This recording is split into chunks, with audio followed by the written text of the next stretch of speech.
ॐ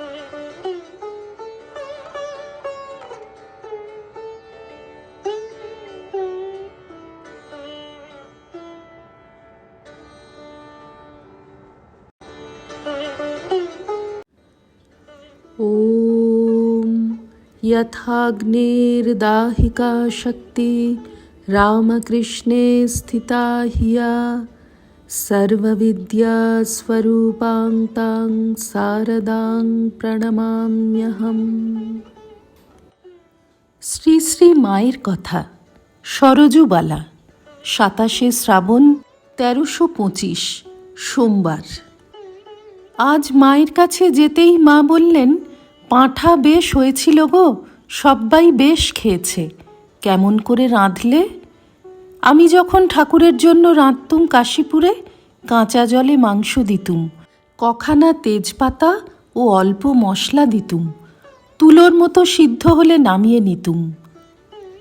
আমি, সে বোধহয় জুস হতো মা। মা, তা হবে?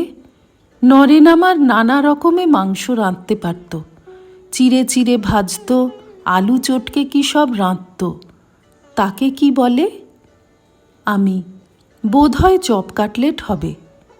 মা জিজ্ঞাসা করলেন, তুমি সেসব রাঁধতে পারো? আমি, পারি, কাল জামাইয়ের জন্যে করে আনব।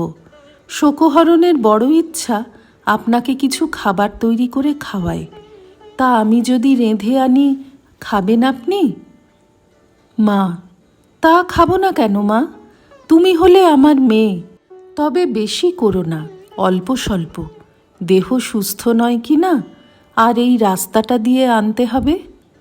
আমি, আচ্ছা তাই হবে। এই বলে সেদিন বিদায় নিলুম। পরদিন কিছু খাবার করে নিয়ে যেতেই মা বলেছেন, এই দেখো গো, আবার কষ্ট করে এসব নিয়ে এসেছে। নলিনী দিদি বললেন, তুমি চাও কেন, তাই তো নিয়ে আসে। মা বললেন, তা ওদের কাছে চাইব না, আমার মেয়ে? আর এটা কি কম সৌভাগ্যের কথা?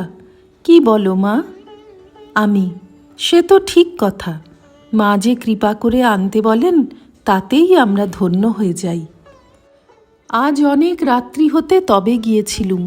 ভোগের পর প্রসাদ নিয়ে বাড়ি আসবার সময় বললুম, কাল বোধহয় আসা হবে না মা, এক বিয়ে বাড়িতে নিমন্ত্রণ আছে। আচ্ছা, তা কাল না এলে ভাবব বিয়ে বাড়ি গেছ। ঘিটা সেদিন ভালো ছিল না, ভাজা জিনিসগুলো তেমন ভালো হয়নি মা বলতে, আর একদিন ভালো ঘিয়ে কয়েক রকম খাবার, পিঠে, ডাল ও তরকারি রেঁধে নিয়ে গিয়েছিলুম। খেয়ে মা খুব আনন্দ প্রকাশ করেছিলেন। মায়ের ভাইঝি নলিনী দিদির একটু শুচিবাই ছিল, তিনিও সেদিন ওই সব খাবার খেয়ে বলেছিলেন, আমার তো কারুর রান্না রোচে না, কিন্তু এর হাতে খেতে তো ঘেন্না হচ্ছে না। মা বললেন, কেন হবে, ও যে আমার মেয়ে। পরে আমাকে বলছেন, দেখো সেদিন যে কচু শাকের অম্বল দিয়েছিলে, তা আমাকে ওরা দেয়নি। 29শে শ্রাবণ 1325। আজ গিয়ে দেখি মা ডাক্তার দুর্গাপদবাবুর ভগ্নীর সঙ্গে কথা করছেন। বোর্ডিংয়ের 2টি মেয়ে ও ঢাকা হতে একটি বউ এসেছেন। সকলে মাকে ঘিরে বসে আছেন। প্রণাম করে আমি বসলুম। ডাক্তারবাবুর ভগ্নী অল্প বয়সে বিধবা হয়েছেন। তাঁর স্বামীর বিষয় নিয়ে গোল বেঁধেছে, ভাগ্নেরা গোল করছে, উইলের প্রবেট পেতে দেরি হচ্ছে, এই সব অনেকক্ষণ কথাবার্তা হলো। শেষে মা বললেন, দান বিক্রয়ে যখন তোমার অধিকার নেই, তখন ভালো লোকের হাতে বন্দোবস্তের ভার দিও।